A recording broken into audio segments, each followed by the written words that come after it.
Okay, so let's wrap up the inverse trig substitutions with secant x pattern. That's our last pattern. Before that, I want to go over, because I think it'll be a relatively short video, so let's just go over where we've been in the last two videos. We're looking for a pattern. If I have an a squared minus x squared in my function involving x, my regular function, then I can convert that to a trig function and integrate it as a trig function and then convert it back into my variable function. So if I see a pattern a squared minus x squared, it tells me that I want to set up a sine triangle. So a sine theta triangle. Remembering that sine theta is opposite over hypotenuse. When I set up my triangle, the thing to always remember is that the value in the denominator is the numeric value. So when I put my triangle together, I have a is the hypotenuse, x is the other value in my sine triangle, and then the Pythagorean theorem will give us our last value. And so for the sine triangle, I have a squared minus x squared right there. The other pattern I would look for would be the tangent pattern, and that's a squared plus x squared. That tells me the same way to use tangent of theta. Tangent is TOA, opposite over adjacent. The denominator is going to be my numeric value.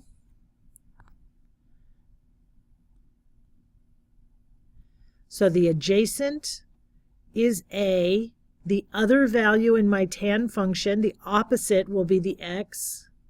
And so in this case, my numerator is the square root a squared plus x squared. Not my numerator, my hypotenuse. Last but not least, if we have a pattern x squared minus a squared, it tells me to use secant. So when I set up my triangle, I know that secant is the inverse of cosine. So cosine is the adjacent over the hypotenuse.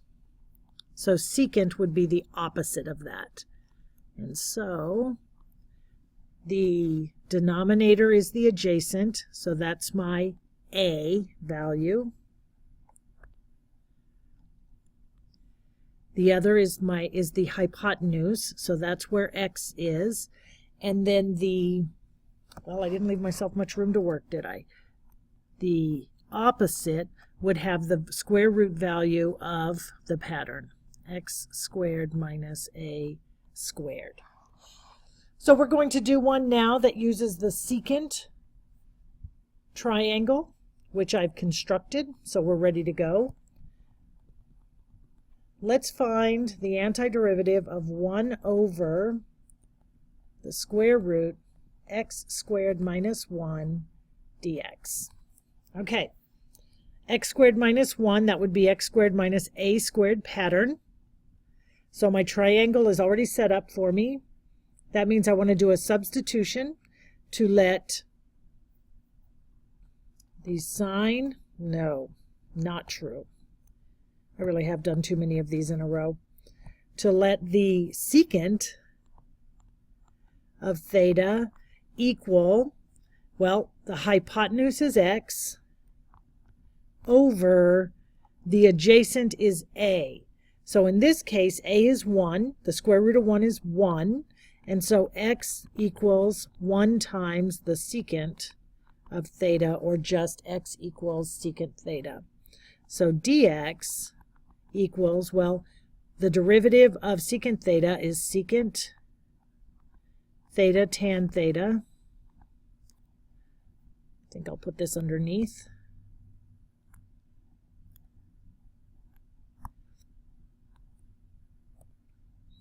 D theta. Okay, so when I put it all back together, in the numerator I have dx, so I'm going to write secant theta tan theta d theta. And in the denominator, I'm going to write the square root, well, x squared is secant squared minus 1.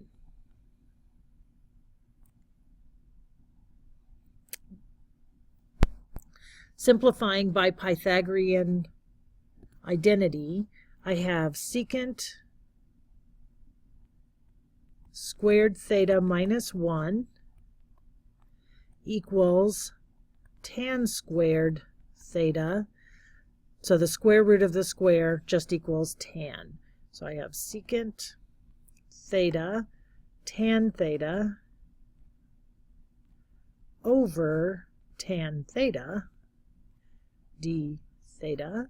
The tans cancel, and all I'm doing is integrating secant theta d theta. But we already know what the antiderivative of secant theta d theta is. From our antiderivative tables, we get the natural log of absolute secant theta plus tan theta plus c. And we would almost be done, except we're not looking for an antiderivative in theta. We're looking for an antiderivative in a function of x. So I have to go back to my triangle and figure out what to plug in. I like to do that off to the side before I plug it in. First, use the triangle to figure out what secant theta is. So secant theta for this triangle, secant is the hypotenuse over the adjacent. So the hypotenuse is x over a, and tan theta is the opposite over adjacent. So the opposite is the square root of x squared minus a squared. So x squared minus a squared is just 1 over opposite over adjacent over a, which is 1. And actually, I kind of missed my chance here. This is x over 1. So in this case, a equals 1. Let's put it all together back in my problem. So the natural log of secant theta is x plus tan theta, the square root, x squared minus 1 plus c. There's a part of me that thinks I might be able to do something in here to combine and make it simpler, but I think not. So I'm going to stop here. And that's it. Trig substitutions in 3 easy lessons.